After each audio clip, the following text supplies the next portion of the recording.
welcome everyone to the March Policy Insights. I'm very happy to have here today Adam Afriyie MP, Member of Parliament for Windsor and Chairman of the All-Party Parliamentary Group on Fintech. So Adam, I think that you are someone who's got a big responsibility driving the agenda on Fintech for this country. What can you tell us about the APPG work on this? Yeah, sure. I mean, it's an important question because a lot of people don't know where APPGs fit in, but it's the All-Party Parliamentary Group for Financial Technology. And we're a group of MPs and peers and other parliamentarians who really want to look at a progressive framework for FinTech. And what we tend to look at is we have discussions, events. What we tend to look at is upcoming legislation. And we also look at all the ways in which the UK can remain number one in FinTech, because certainly we've got a head start, no doubt about that. We're number one in the world at the moment, and people really want to come here to work in FinTech. But a head start is not a birthright, so we have to keep up the pace, and that's what we aim to do. This is fantastic also because after Brexit, the role of the cities is of course going to update and change to a new global order. So what are really like the things that you can reveal us that you're looking at now? Like how can we be sure that London is going and the UK is going to remain the centre of financial services? Well, I have to say the first thing is you've got to have a government that is supportive of FinTech. And thankfully with Rishi, Boris Johnson, actually with Theresa May, Cameron, and even Blair and Brown before, everyone recognised that FinTech could be our crowning glory. So we're in number one slot. And I think that over the year or two ahead, we've had what's called the Khalifa Review that's looked at what do we need to do to remain the number one slot? And a lot of that input came from the APPG, and we're really delighted with the outcome. So, for example, if you want to grow a company in FinTech, if you're thinking about investing somewhere in the world around FinTech, then it's quite clear that Britain, if you can have dual listings, that Britain is the place to be. The second great strength we have, and we must continue to build on it, is we have the Financial Conduct Authority. Now, most people don't like regulators, but I have to say, I know, but around the FinTech space, people love regulators because at the end of the day, if you get the imprimatur from the Financial Conduct Authority, it then basically opens the gateway to the rest of the world. The rest of the world will accept that what you're doing is not only beneficial, but is also safe and secure for consumers. So how can we make sure that Britain is going to make the best framework for regulation? Like there is a lot to regulate now. There is a lot to discover, to dig in. There's digital currencies, crypto assets. Like these are all hot topics in payments, of course, because they change the way they exchange value. But how we want this to happen as an industry, because technology is there to provide us better solution, and then this opens up to a huge range of things. But sometimes the government looks slow. I know that they are on this, but we think that we could do more. So how can we interact best as an industry body, trade body, with you and the APPG to make sure that our ideas are represented and the government is going to embrace a new course to make sure that Britain remains ahead of innovation?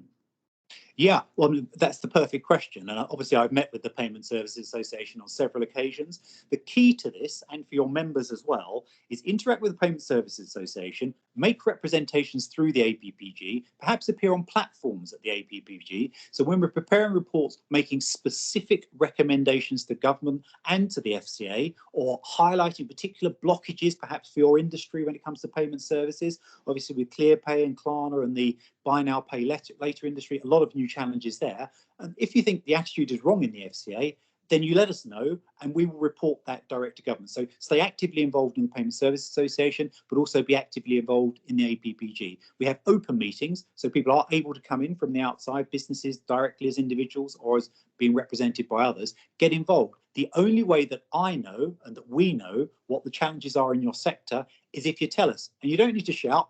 Our ears are wide open. We're listening. We want to know what those things are. And you mentioned crypto assets, and that's something that we're working on at the moment, because it's quite clear that although digital currencies, blockchain, distributed ledger technology is the future, somewhere in the world, somebody's going to win this race. At the moment, we are lagging because we're not that. It seems that when you try to go through the regulatory process, we're not that fleet of foot. So that's a big area that we're looking at to make sure that if you start trading in crypto assets and digital currencies in the UK, that again, that FCA UK imprimatur gives you access to the rest of the world. And I know, so I'm getting overexcited about this, but I know that I love your passion, your excitement, Adam. And I think that we're going to do a great work together in the future. And I will really invite all our members to, look at what the APPG is doing. And I really want to thank you for all the effort that you're putting in this. And Britain needs men like you who are doing this for, innovation and promotion of the good of new technologies and digital assets. And, sometimes the industry doesn't have the time to engage with politics, and they see it as a way that's like far away.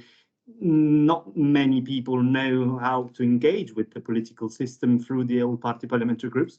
So I think that what you've just said and invited all our members to reach out, and of course we will coordinate this, but it's a great way forward to make sure that we can create the best framework for all of this innovation to happen here before others, and continue to grow in the same way that we've been growing so far. Adam, I don't know if you want to add something else, but I think that you have been very kind to dedicate us this time, and I wish really to thank you once more and once again for your time here, and we will be in touch in the future.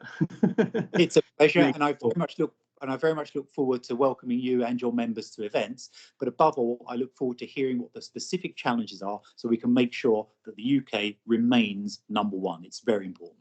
Well, you know that we published the green paper on a retail CBDC, so with Boston Consulting Group and our partners, Berwick Glass. So that's definitely one of the opportunities that I think that also comes from Brexit, because we are now, able to make legislation ourselves and go faster. So we will reach out also to the new Minister for Brexit Opportunities, because this is certainly one of those things that we have to look at and possibly implementing it very soon. So spot on. And ideally what we want is a UK digital currency that the rest of the world are excited about and are involved in, and they recognise that the standards that we produce here is a fantastic breakfast. The framework looks great. The standards that we produce here are adopted because they're the best standards to have, and I think we can do that. I think that we can do that. Thank you, Adam. Thank you again, and speak very soon. Thank you. Pleasure.